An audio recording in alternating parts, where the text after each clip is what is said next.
দিবি না, আমাকে দে, আমাকে দে। আমি পরবর্তীতে আবারও তোকে দিয়ে দেব। তুই আর আমি এক পক্ষ, বুঝেছিস? দে দে কনক, এখন আমাকে দে। কনক পারুলের কথা শুনে বলটি পারুলের দিকে ছুঁড়ে মারে, কিন্তু পারুল বলটা ধরতে পারে না, আর বলটা একটা ঝোপের মাঝে গিয়ে পড়ে। এটা তুই কি করলি কে কনক? বলটা কিনা তুই ঝোপের মাঝে ফেলে দিলি? পারুল তো বলটা ধরতেই পারে না, তুই তো সেটা আগে থেকেই জানতি। তারপরেও বলটা ওকে কেন দিলি? হ্যাঁ, যা যা, এবার তুই গিয়ে বলটা নিয়ে আয়। আমি যাচ্ছি যাচ্ছি, এত রাগ করার কিচ্ছুটি হয়নি। আমি এক্ষুনি যাব আর বলটা নিয়ে চলে আসবো। কনক ঝোপের মাঝ থেকে বলটা নিয়ে আসে, আর ওরা আবারও খেলতে থাকে। আজকে যে অনেক মজা হয়েছে। এই এই, চল চল, বাড়িতে ফিরে যাই। আজকে অনেক মজা করে খেলেছি। সন্ধে যে হয়ে আসছে, এখন আমাদের বাড়িতে চলে যেতে হবে। বেশি দেরি করলে আবার মা আমাদের বকবে। কাল না হয় আমরা আবারও খেলতে আসবো, কেমন? এরপর ওরা যে যার বাড়িতে চলে যায়। মাঠ থেকে কিছু দূরেই গাছের আড়ালে একটা রাক্ষস লুকিয়ে লুকিয়ে ওদের সব কথা শুনে ফেলে। কনক আর টুকিরা বাড়িতে চলে যাওয়ার পর রাক্ষসটা একা একাই বলতে থাকে, এই বনে অনেক পাখি ছানা আছে, আমি আমার শক্তি অর্জন করার উপায় পেয়ে গেছি। রাক্ষসী পাখির কথা মতো আমি তাকে 10টা ছানা দেব, আর তার বিনিময়ে রাক্ষসী মাতা আমাকে শক্তি দান করবে। যাই যাই, তাড়াতাড়ি আমি পাহাড়ের গুহায় যাই আর সব ব্যবস্থা করি। এরপর রাক্ষস তার আস্থানায় যায়, আর রাক্ষস ধ্যান করে তার সামনে একটা বড় লাল কাঁঠাল প্রকট করে। হা হা হা, পেরেছি, আমি লাল কাঁঠাল প্রকট করতে পেরেছি। এবার আমি বন থেকে এক গাধা পাখির ছানা আনবো, আর এই লাল কাঁঠালের পেটে বন্দি করব।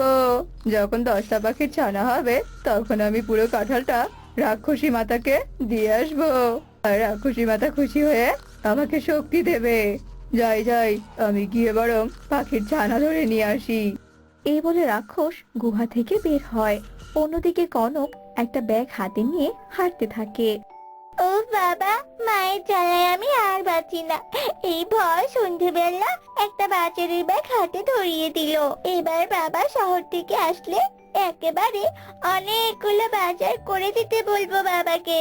রোজ রোজ এভাবে সন্ধেবেলা বাজার করতে করতে আমি একদম বিরক্ত হয়ে গেছি। ঠিক তখনই রাক্ষস কনকের সামনে আসে, আর কনক রাক্ষসকে দেখে তো ভীষণ ভয় পেয়ে যায়। এই এই, কে কে তুমি? তুমি এভাবে আমার সামনে আসছো কেন? আর আর তোমার চেহারা এমন ভয়ঙ্কর কেন? রাস্তা ছাড়ো, ছাড়ো বলছি। আমার কিন্তু বাজারে যেতে খুব দেরি হচ্ছে। আমি হলাম রাক্ষস, আমি তোকে ধরার জন্য এসেছি, রাস্তা ছাড়ার জন্য তো আসিনি। কি বললে তুমি? তুমি রাক্ষস? আবার কিনা তুমি আমাকে ধরতে এসেছো? ওরে বাবা রে! মা, মা আমাকে বাঁচাও, আমাকে রাক্ষসের হাত থেকে বাঁচাও মা। এই এই, আমার সামনে আসবে না, দয়া করে আমাকে তুমি ছেড়ে দাও। আমি ছাড়া যে আমার মায়ের আর কেউ নেই। এসব কথা বলে কনক যেই না ছুটতে ধরে, অমনি রাক্ষস তাকে ধরে ফেলে। এরপর রাক্ষস তাকে পাহাড়ের গুহায় নিয়ে আসে। এবার তোকে আমি এই লাল কাঁঠালের ভেতর বন্দি করব। রাক্ষসটা জাদু করে কনককে লাল কাঁঠালের পেটে বন্দি করে রাখে। রাত তো নেমে এসেছে, এখন বরং আমি ঘুমিয়ে পড়ি, কাল সকালে না হয় আবারও ছানা ধরতে বের হব। এরপর রাত গড়িয়ে সকাল হয়ে আসে। কণিকা তার মেয়েকে খুঁজে না পেয়ে অনেক কান্নাকাটি করতে থাকে। এমন সময় সেখানে টুনিও চলে আসে। কি হয়েছে কি কণিকা দিদি? তুমি এভাবে কাঁদছো কেন? কি হয়েছে তোমার? আর কনককেই বা কেন দেখছি না বলো তো? এরপর কণিকা টুনিকে কনক হারানোর কথা খুলে বলে। দিদি তুমি শান্ত হও, কনক মনে হয় ওর দিদির বাড়িতে গেছে। তুমি দেখবে ও ঠিক ফিরে আসবে। এসব কথা বলে টুনি চলে যায়। অন্যদিকে রাক্ষস টুকির সামনে এসে দাঁড়ায়। টুকি তখন স্কুল থেকে বাড়িতে ফিরছিল। এই এই, কে কে তুমি? এমন দানব ছুরি নিয়ে আমার সামনে কেন দাঁড়িয়ে আছো তুমি? হ্যাঁ, পথ ছাড়ো, পথ ছাড়ো বলছি। আমি বাড়িতে যাব, আমার ভীষণ ক্ষুধা পেয়েছে। পথ ছাড়ো বলছি, রাক্ষস কোথাকার। তুই তো দেখছি খুব চালাক রে, আমার পরিচয় দেওয়ার আগেই কিনা তুই আমাকে চিনে ফেলেছিস। চল তবে তোকে তোর বন্ধুর কাছে নিয়ে যাব। রাক্ষস জোর করে টুকিকে তার গুহায় ধরে নিয়ে আসে আর টুকিকেও লাল কাঁঠালে বন্দি করে রাখে। এভাবেই রাক্ষস একে একে বনের আরো বেশ কয়েকটি পাখির ছানাকে লাল কাঁঠালের পেটে বন্দি করে রাখে। ধীরে ধীরে পুরো বনে পাখির ছানা হারানোর খবর ছড়িয়ে পড়ে। একদিন টুনি তার বাড়িতে বলতে থাকে, কি হয়েছে নাকি বনে? আমি তো এসবের কিছুই বুঝতে পারছি না। আমার মেয়েটা হারিয়ে গেল, আর তার সাথে সাথে বনের আরো কিছু পাখির ছানা। কেউ কি পরিকল্পনা করে এসব করছে নাকি? না না, এভাবে হাত গুটিয়ে বসে থাকলে আর চলবে না। আমাকে আমাকে কিছু একটা করতেই হবে। আমাকে যে দেখতেই হবে আসলে হচ্ছেটা কি। যাই, বনের প্রতিটা কোনায় কোনায় খোঁজ নিয়ে দেখি। এরপর টুনি বেরিয়ে পড়ে। টুনি চারপাশে তাকাতে থাকে। হঠাৎই টুনি সেই রাক্ষসটিকে দেখতে পায়। রাক্ষসটা তখন পারুলকে নিয়ে যাচ্ছিল। রাক্ষস? তার মানে এই রাক্ষসী কিনা বনের পাখির ছানাদের ধরে নিয়ে যাচ্ছে? আমাকে যে সবটা জানতেই হবে। এই রাক্ষস কোথায় থাকে আর ছানাদের নিয়ে গিয়ে কি করে? টুনি রাক্ষসের পিছু পিছু তার আস্তানায় যায়। রাক্ষস পারুলকে লাল কাঁঠালের ভেতর বন্দি করে রাখে আর হাসতে হাসতে বলে, হা হা হা, আর একটা পাখির ছানা হলেই 10টা পাখির ছানা পূর্ণ হবে, আর তারপরে আমি সবাইকে নিয়ে রাক্ষস মাতার কাছে যাব। ঠিক তখনই লাল কাঁঠালের ভেতর থেকে টুকি বলতে থাকে, শয়তান রাক্ষস, তুই আমাদের মুক্ত কর বলছি এখান থেকে। এখানে থাকতে যে আমাদের খুব কষ্ট হচ্ছে। এই দুষ্টু রাক্ষস, তুই কি আমাদের কথা শুনতে পাচ্ছিস না? বাবা মা, তোমরা আমাদের মুক্ত করো। এই চুপ কর বলছি। বেশি চেঁচামেচি করলে তোকে এক্ষুনি মেরে ফেলবো। এখন আমি ঘুমাবো, একদম চুপ করে থাকবি। রাক্ষসের ধমক শুনে সবাই চুপ হয়ে যায় আর রাক্ষস ঘুমিয়ে পড়ে। গুহার বাইরে থেকে টুনি সবকিছু দেখে বলতে থাকে, লাল কাঁঠালের পেটে কিনা পাখির ছানা, তার মানে ওরা সবাই বেঁচে আছে। রাক্ষস তো ঘুমিয়ে পড়েছে। এক্ষুনি এই কাঁঠালটাকে নিয়ে তান্ত্রিকের কাছে যেতে হবে। একমাত্র তান্ত্রিক বাবাই পারবে এদেরকে মুক্ত করতে। এরপর টুনি চুপি চুপি গুহার ভেতরে প্রবেশ করে আর কাঁঠালটা নিয়ে তান্ত্রিকের দিকে চলতে থাকে। টুনি তান্ত্রিকের সামনে এসে কাঁঠালটা রাখে। কি ব্যাপার, এখন তো কাঁঠালের সময় নয়, তাহলে তুই কাঁঠাল কোথায় পেলি? তাও আবার এমন অদ্ভুত লাল কাঁঠাল। আমি এই কাঁঠাল যে রাক্ষসের গুহা থেকে চুরি করে এনেছি তান্ত্রিক বাবা। এর পেটে যে পাখির ছানারা বন্দি আছে। পাখির ছানা বন্দি আছে মানে? তুই আমাকে কি বলতে চাইছিস? সবটা একটু খুলে বলতো। তান্ত্রিক বাবা, আপনি তো সবই শুনলেন। দয়া করে আমাদের সন্তানদের এই লাল কাঁঠালের ভিতর থেকে মুক্ত করার ব্যবস্থা করুন। আপনি যে আমাদের একমাত্র ভরসা। শান্ত হ বাছা, আমি এই লাল কাঁঠাল আর রাক্ষসকে ধ্বংস করার ব্যবস্থা করছি। আমাকে ঠান্ডা মাথায় ধ্যান করতে দে বাছা।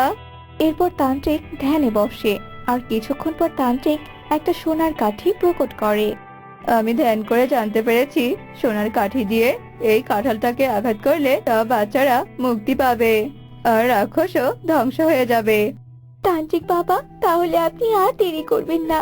তাড়াতাড়ি সোনার কাঠি দিয়ে এই কাঁঠালটাকে আঘাত করুন। তান্ত্রিক যেই না কাঁঠালটিকে আঘাত করতে ধরে, অমনি সেখানে রাক্ষস চলে আসে। তোদের সাহস তো কম নয়, আমার শক্তি অর্জনের লাল কাঁঠাল তোরা চুরি করে এনেছিস, আবার কিনা আঘাতও করতে চাইছিস। বাঁচতে চাইলে এই লাল কাঁঠালটা আমাকে ফেরত দে বলছি। তান্ত্রিক বাবা, রাক্ষস আমাদের কাছে আসার আগেই আপনি ওকে ধ্বংস করে দিন। তান্ত্রিক তাড়াতাড়ি করে সোনার কাঠি দিয়ে লাল কাঁঠালটাকে আঘাত করে আর সাথে সাথে সব ছানারা বেরিয়ে আসে আর রাক্ষসও ধ্বংস হয়ে যায়। আপনাকে অনেক ধন্যবাদ তান্ত্রিক বাবা, আপনার জন্যই আজ এতগুলো প্রাণ বাঁচলো। মা, তুমি জানো আমাদের অনেক কষ্ট হচ্ছিল।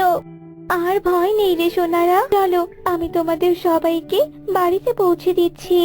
এরপর টুনি সব ছানাতে তার বাবা মায়ের কাছে পৌঁছে দেয় আর সবাইকে রাক্ষসের কথা বলে। আর সব কথা শুনে সবাই টুনির অনেক প্রশংসা করতে থাকে। এরপর থেকে সবাই আবারও আগের মতো সুখে শান্তিতে বসবাস করতে থাকে। ছিল তখন ওর মা মারা যায়। এরপর থেকে অনেক কষ্টে পড়াশোনা করে ভালো একটা চাকরি পেয়েছে টুনি মাস শেষে মোটা অঙ্কের একটা বেতন পেত। টুনি অনেক কালো ছিল, যার কারণে কেউই তাকে বিয়ে করতে চাইতো না। একদিন টুনি টাকার লোভে পড়ে এক পাত্রপক্ষ আসে টুনিকে দেখতে। আমার মেয়ে অনেক পছন্দ হয়েছে, আমি আজই বিয়ের কাজটা সম্পন্ন করতে চাই। আমারও খুব পছন্দ হয়েছে রে বাবা। তুই যখন চাচ্ছিস তো আজই বিয়ের কাজটা সম্পন্ন করি, কি বলিস তুই? আপনারা যখন এত করে চাচ্ছে তবে আজই বিয়েটা হোক। এরপর বিয়ের আয়োজন শুরু করা হয় আর টোনা আর টুনির বিয়ের কাজ সম্পন্ন হয়। টোনা টুনিকে নিয়ে নিজের বাড়িতে চলে আসে। বিয়ের প্রথম কদিন খুব ভালোভাবেই কাটছিল। বৌমা, আমার 10,000 টাকার প্রয়োজন, দাও তো এক্ষুনি টাকা। 10,000 মানে? আপনাকে না কয়েকদিন আগেই 10,000 টাকা দিলাম। কি, এখন কি তোমাকে আমি কৈফিয়ত দেব নাকি? হ্যাঁ, আমি তো কৈফিয়ত চাইনি মা, আমি তো শুধু জানতে চাইলাম। তখন টোনা এসে হাজির হয়। পুরো কথা না শুনেই টুনিকে ধরে মারতে থাকে। তোর এত বড় সাহস, তুই আমার মায়ের মুখে মুখে তর্ক করছিস? আমার মা সামান্য 10,000 টাকা চেয়েছে, এটা দিতেই তোর গায়ে লাগছে? এরপর টোনা টুনিকে অনেক মারে, তারপর ঘরে চলে যায়। টুনি ভীষণই কষ্ট পায় টোনার এই ধরনের আচরণ দেখে, তবুও টুনি কিছুই বলে না, মুখ বুজে সব সহ্য করে। এইভাবে বেশ কিছুদিন কেটে যায়। এরপর একদিন টোনা অফিস থেকে বাড়ি ফিরে আসে। মা গো, আমার সর্বনাশ হয়ে গেছে মা। বস আমাকে চাকরি থেকে বাদ দিয়েছে, এখন আমি কি করে সংসার চালাবো? এটা তুই কি বলছিস বাবা? ভেঙে পড়ো না তুমি, তোমার চাকরি চলে গিয়েছে তো কি হয়েছে? আমার চাকরি তো আছে, তাই না? আমি যা বেতন পাই সেটা দিয়ে সুন্দরভাবে সংসারটা চালিয়ে নিতে পারবো গো। না না, এটা হয় না। আমি কাপুরুষের মতো ঘরে বসে বউয়ের টাকায় চলতে পারবো না। আপনি একটু বোঝান না আপনার ছেলেকে। বৌমা তো ঠিকই বলেছে, তোর চাকরি চলে গেছে, এটা তো তোর দোষ না, তাই না? আর বৌমা তো ভালোভাবেই সংসার চালাতে পারবে, তুই আর আপত্তি করিস না বাবা। আচ্ছা ঠিক আছে, তোমরা যখন এত করে বলছো তবে তাই হোক। এরপর থেকে টুনি বাড়ির সব কাজ একাই করে, সবার অনেক যত্ন করে, রান্না বান্না সব ছেড়ে সবাইকে খাইয়ে অফিস চলে যায়।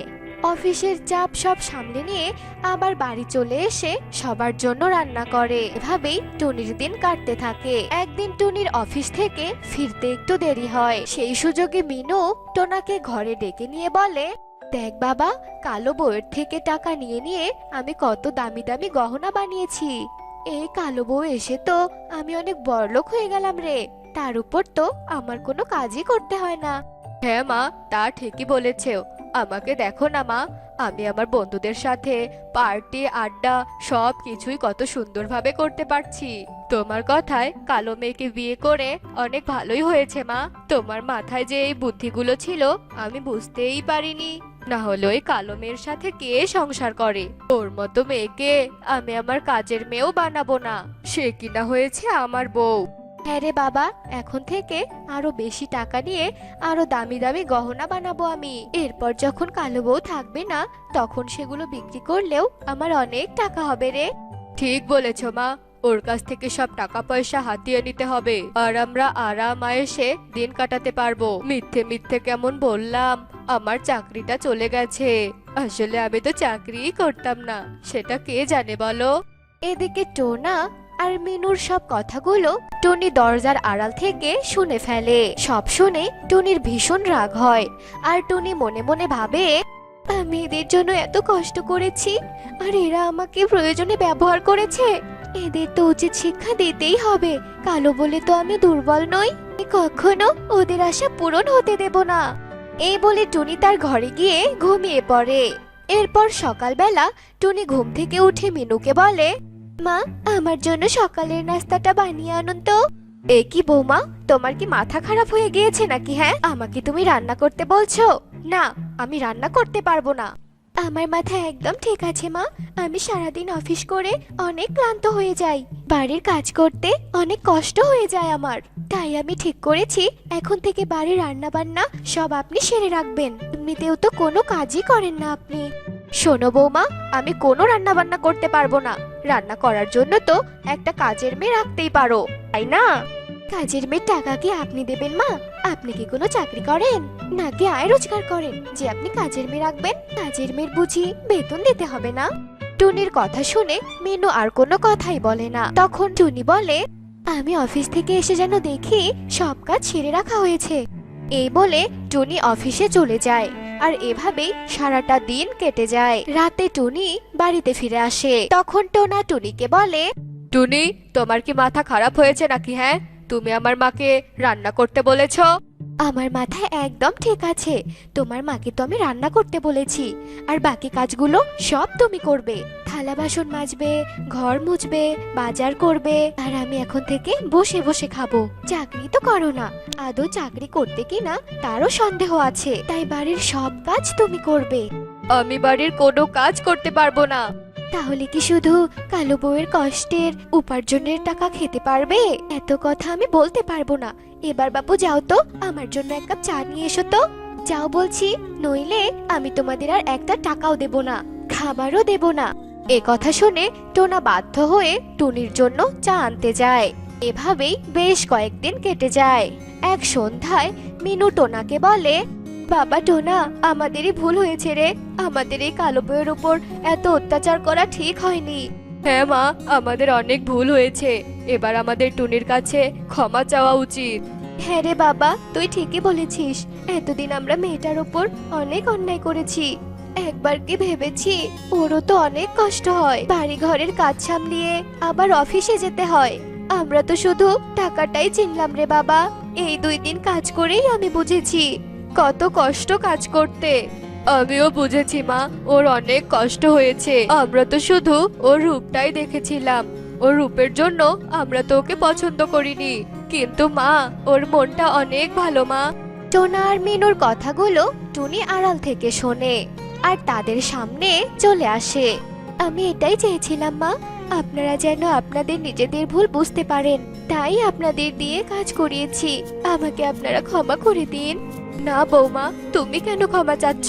ক্ষমা তো আমাদের চাওয়া উচিত। অন্যায় তো আমি করেছি, আমাকে ক্ষমা করে দাও মা। আমার অনেক ভুল হয়েছে, আমি আর কখনো এমনটা করব না। তোমাকে অনেক ভালোবাসবো।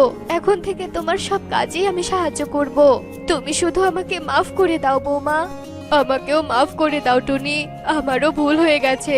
এখন থেকে আমি আবার নতুন চাকরি খুঁজবো। তোমার পাশাপাশি আমিও রোজগার করব। তবেই তো আমরা সবাই অনেক ভালো থাকবো, বলো? আমি তোমাদের অনেক আগেই ক্ষমা করে দিয়েছি, শুধু তোমাদের ভুল বোঝার অপেক্ষায় ছিলাম। এরপর থেকে তারা 3জন মিলে অনেক সুখে শান্তিতে বাস করতে থাকে।